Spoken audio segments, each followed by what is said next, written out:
আসসালামু আলাইকুম। আজকে আমার সাথে আছে যে royal Enfield classic 350।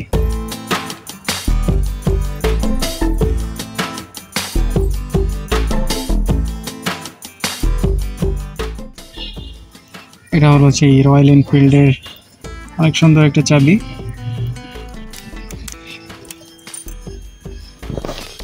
Ignition switch দিলাম, ইনস্ট্রুমেন্ট ক্লাস্টার, এখানে একই সাথে কিলোমিটার এবং মাইল পার আওয়ার দুইটাই দেওয়া আছে। কিছু signal, battery, ABS, service, semi digital meter console, এখানে fuel indicator, trip meter, time তিনটাই দেখা যায়। এখান থেকে চেঞ্জ করা সুইচ। আর এখানে তো সুন্দর রয়্যাল এনফিল্ডের একটা লোগো, ক্লাসিক 350,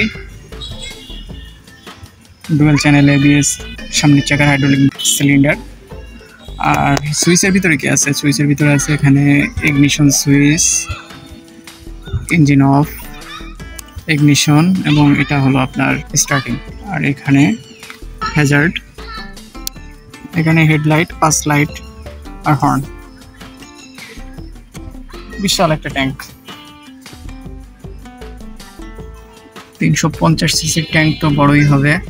সিঙ্গেল হর্ন আর বিশাল একটা ইঞ্জিন। ব্ল্যাক কালারটাও অনেক ভালো রিফ্লেক্ট করতেছে, দেখা যায় আমাকে। এলইডি ডিআরএল অনেক সুন্দর লাগে দুইটা দেখতে, এবং হেডলাইটের ভিতরে কিন্তু রয়্যাল এনফিল্ডের সেই সুন্দর একটা লোগো দেওয়া আছে। সব কিছুই মেটাল।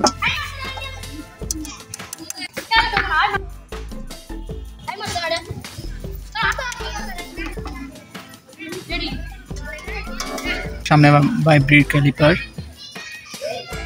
আর এখানে দেখতে পাচ্ছি সিয়ার টায়ার। সামনে আছে আপনার 100/90 সেকশনের টায়ার, পিছিয়ে হলো 120/80 সেকশনের tyre. Fully alloyed in, double party seat আর হ্যান্ডেল রিয়ার ব্রেক। পিছিয়ে আছে এখানে সারি গার্ড। সিটের কথা বলবো, সিট এতটা নরম, এত সুন্দর। এখানে অবশ্য অকটেন ইউজ করতে হবে আপনার। অকটেন নাম্বারও দেওয়া আছে 91 অর অ্যাবভ। সামনে নর্মাল টেলিস্কোপিক সাসপেনশন, আর পিছিয়ে স্প্রিং সাসপেনশন। আসুন আবার একটু ইঞ্জিনের সাউন্ড শুনি। যেহেতু সাইড স্ট্যান্ড পড়ে আছে, তো আপনার এটা এখন স্টার্ট নিবে না। ওকে, স্টার্ট দিয়ে দেখি।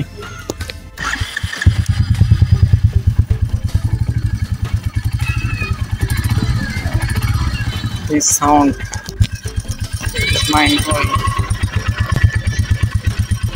নিউট্রাল থাকা অবস্থায় সাইড স্ট্যান্ড দিলে কিন্তু আপনার গাড়ি স্টার্টে থাকবে, কোনো সমস্যা নেই।